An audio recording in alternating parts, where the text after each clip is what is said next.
ಏನಿದೆ ಘಟನೆಯ ನಂತರ ಡಿ ಕೆ ಶಿವಕುಮಾರ್ ಕೂಡ ಮಾತನಾಡಿದ್ರು. ಆ ಸಂದರ್ಭದಲ್ಲಿ ಬಿಜೆಪಿ ಅವರು ಯಾವ ಕಾರ್ಯಕ್ರಮ ಎಲ್ಲೂ ಆಗೋದಕ್ಕೆ ಬಿಡಲ್ಲ ಅಂತ ಅಂದಿದ್ರು. ಅದಕ್ಕೆ ಆರ್ ಅಶೋಕ್ ಇವತ್ತು ತಿರುಗೇಟ್ ಕೊಟ್ಟಿದ್ದಾರೆ. ಸಿದ್ದರಾಮಯ್ಯನವರ ಘಟನೆ ಬಳಿಕ ಬಿಜೆಪಿ ಅವರು ಈ ರೀತಿ ಬಂದು ಕಾಂಗ್ರೆಸ್ನ ಕಾರ್ಯಕ್ರಮ ಹಾಳು ಮಾಡೋದಕ್ಕೆ ಹೊರಟ್ರೆ ನಿಮ್ಮ ಕಾಂಗ್ರೆಸ್ ಬಿಜೆಪಿ ಅವ್ರದ್ದು ಎಲ್ಲಿ ಕಾರ್ಯಕ್ರಮ ಆಗತ್ತೆ ನೋಡ್ತೀನಿ ನಾನು ಅಂತ ಅಂದಿದ್ರು. ಅದಕ್ಕೂ ಕೂಡ ಆರ್ ಅಶೋಕ್ ಪ್ರತಿಕ್ರಿಯೆ ಕೊಟ್ಟಿದ್ದಾರೆ. ಡಿ ಕೆ ಶಿವಕುಮಾರ್ ಅವ್ರಿಗೊಂದು ಮಾತು ಹೇಳ್ತೀನಿ, ಅಣ್ಣ ಉಳಿದಿರೋದು 2 ರಾಜ್ಯ ಮಾತ್ರ. ಈ ಶಪಥ, ವಾರ್ನಿಂಗು, ಸೈರನ್ನು ಎಲ್ಲ ಮಾಡಿದ್ದೀರಿ, ಇನ್ನು ಉಳ್ಕೊಂಡಿರೋದು 2 ರಾಜ್ಯ ಮಾತ್ರ. ಮುಂದೆ ಅದೂ ಬರಲ್ಲ, ಕಿತ್ಕೊಂಡು ಹೋಗುತ್ತೆ.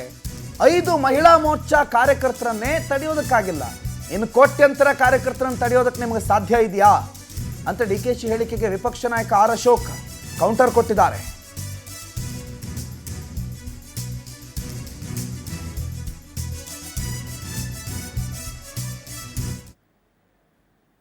ನಾನು ಡಿ ಕೆ ಶಿವಕುಮಾರ್ ಹೇಳಕ್ಕೆ ಇಷ್ಟೇನೆ, ಅಣ್ಣ ಈ ಉಳಿದಿರೋದೇ 2 ರಾಜ್ಯ ದೇಶದಲ್ಲಿ, ನೀನು ಅದು ಕಿತ್ಕೊಂಡು ಹೋಗ್ತದೆ. ಇನ್ನೇನು ನೆಕ್ಸ್ಟ್ ಎಲೆಕ್ಷನ್ ಅದು ಕಿತ್ಕೊಂಡು ಹೋಗ್ತದೆ.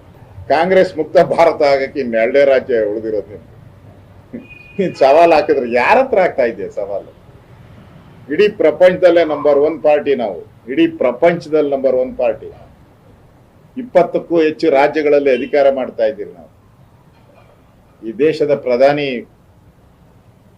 ಭಾರತೀಯ ಜನತಾ ಪಾರ್ಟಿಯವರು, 20 ರಾಜ್ಯದ ಮುಖ್ಯಮಂತ್ರಿಗಳಿದ್ದಾರೆ.